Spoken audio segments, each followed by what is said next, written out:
Saudara, terpidana kasus pembunuhan dan saksi kasus penyuapan 3 hakim Pengadilan Negeri Surabaya, Ronald Tanur, ditahan di rutan kelas 1 Surabaya di Medaeng, Sidoarjo, Jawa Timur. Penahanan sudah dilakukan sejak Minggu malam. Ronald Tanur akan menghuni sel Mapenaling yang ada di Blok A Kamar A3 dalam waktu sepekan. Dalam masa pengenalan lingkungan tersebut, Ronald Tanur tidak diperkenankan untuk dijenguk oleh keluarga. Ronald akan tetap mendekam di rutan ini hingga seluruh kasusnya selesai. Kami tempatkan dia di sel Mapenaling, yaitu masa penalikuan atau admisi orientasi. Dia akan berada di situ sekitar 7 hari. Dalam pelaksanaannya, dia akan diperlakukan sama seperti pada warga binaan lainnya. Setelah menjalani masa pengenalan lingkungan, kami akan turunkan ke blok untuk menempatkan kamar. Inilah detik-detik penangkapan Ronald Tanur di rumahnya di Surabaya, Jawa Timur pada Minggu siang oleh tim intelijen Kejaksaan Tinggi Jawa Timur bersama Kejaksaan Negeri Surabaya. Ronald ditangkap usai Mahkamah Agung membatalkan vonis bebas terkait kasus pembunuhan Dini Sera. Ronald Tanur dibawa ke kantor Kejati, Jawa Timur dengan pengamanan tim gabungan.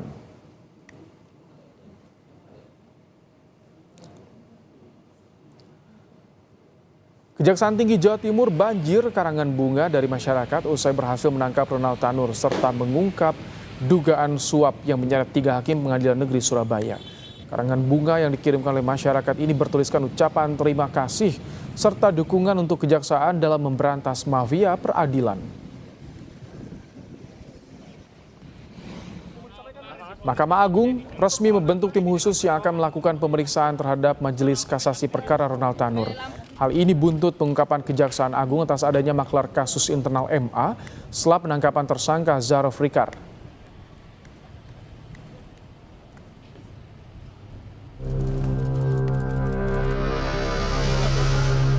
Kejaksaan Tinggi Jawa Timur menangkap terpidana kasus pembunuhan Dini Sera Afrianti, Ronald Tanur, dan langsung dijebloskan ke rumah tahanan kelas 1 Medaeng, Surabaya.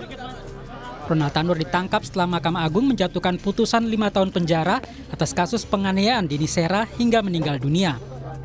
Kepala Kejati Jatim, Mia Amiati, mengungkap Ronald Tanur pernah bepergian ke luar negeri setelah mendapatkan vonis bebas dari Pengadilan Negeri Surabaya 24 Juli lalu.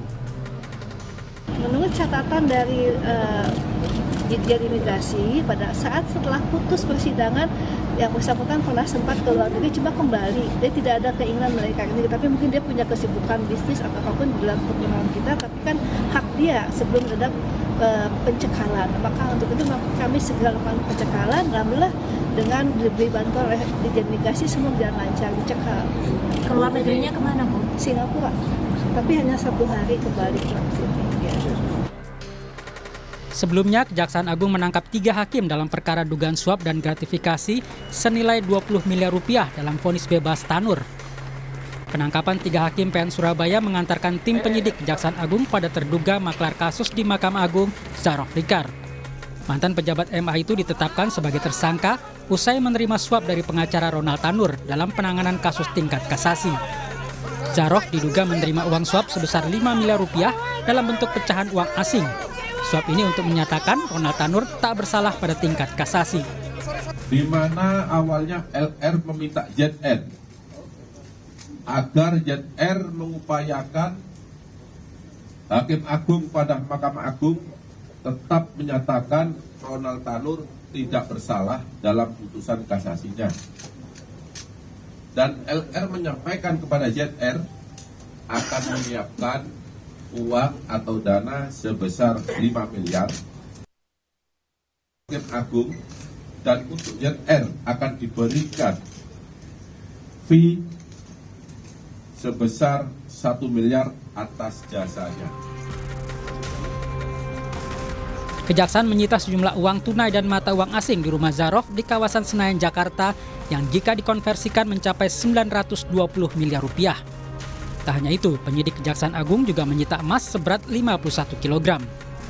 Semua barang bukti itu diperoleh Zarof dari pengurusan perkara di MA sejak 2012 hingga 2022. Tim Liputan Kompas TV. Kejaksaan Agung menemukan uang hampir 1 triliun rupiah dan emas batangan 51 kg di kediaman mantan pejabat MA Zarov Rikar.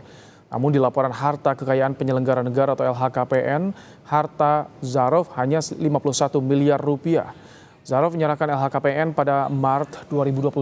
Sebutkan Zarov memiliki 13 bidang tanah dan bangunan dengan total nilai 45,5 miliar rupiah. Zarov juga melaporkan dirinya memiliki 3 mobil senilai 740 juta rupiah. Ia juga tercatat memiliki harta bergerak lainnya senilai 680 juta rupiah, kas dan setara kas 4,4 miliar rupiah, serta harta lain 66,4 juta rupiah. Total hartanya 51,4 miliar rupiah. Harta lainnya senilai 66 miliar rupiah. Utang.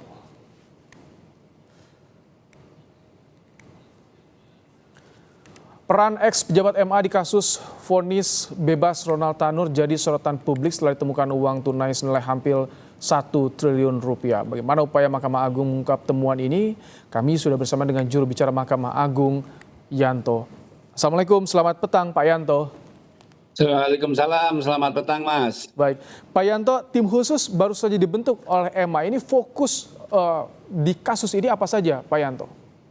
Ya, kalau tim khusus yang dibentuk oleh pimpinan tadi berdasarkan Rapim itu kan menindaklanjuti dari hasil rilis pres Kejaksaan Agung. Nah, di situ mengatakan bahwa JR itu telah bertemu dengan salah satu hakim agung kan seperti itu. Nah, makanya kemudian dibentuk tim itu ya untuk etiknya seperti itu.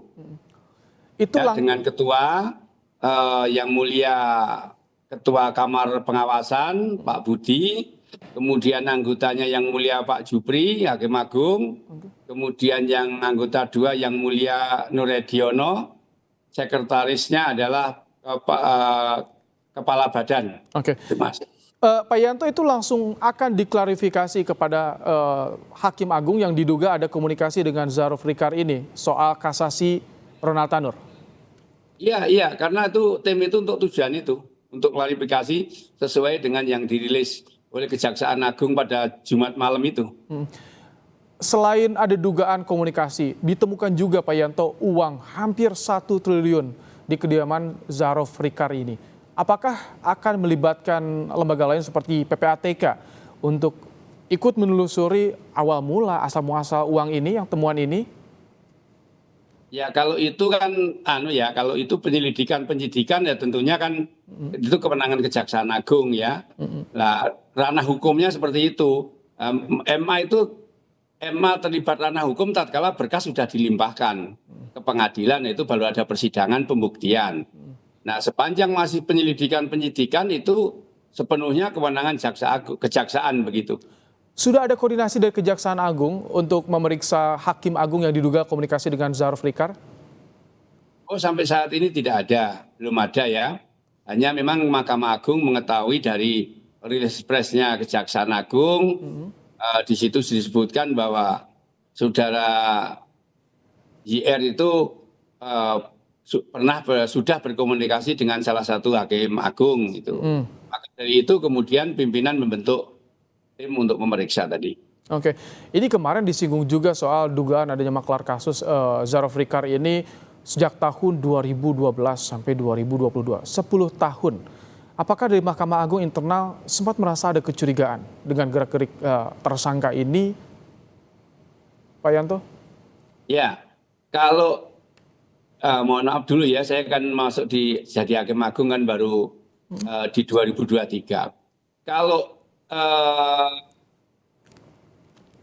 terhadap beliau itu kan sudah purna ya, sudah purna 2 tahun lebih ya, sehingga kalau sudah purna itu sama sekali sudah tidak menjadi tanggungan lembaga, melainkan itu tanggungan pribadi, sehingga lembaga tidak berkewajiban lagi untuk melakukan pembinaan dan pengawasan kepada yang bersangkutan seperti itu, Mas.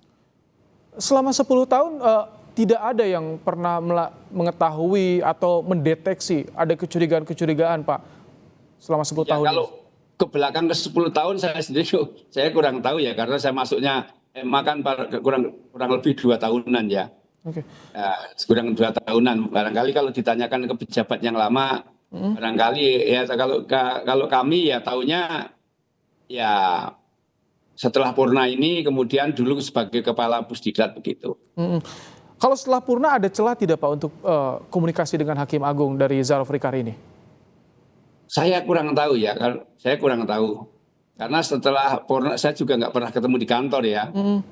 Ya itu kurang tahu. Memang kalau hari-hari besar 17 Agustus itu, bukan, kalau hari ulang tahun Mahkamah Agung itu, biasanya pejabat yang Purna itu diundang untuk upacara gitu. Oh, baik. Misalnya mantan pimpinan Mahkamah Agung, wakil ketua, tuaka, eselon 1 itu biasanya diundang untuk ikut upacara pada waktu Laptah Mahkamah Agung. Oke, artinya komunikasi masih terbuka dengan pejabat Mahkamah Agung yang sudah purna tugas. Tapi kalau misalkan Zulfikar ini di lingkup kerjanya jabatan terakhirnya di tahun 2022 itu ada bisa akses langsung ke Mahkamah Agung tidak? Ke Hakim Agung, maaf.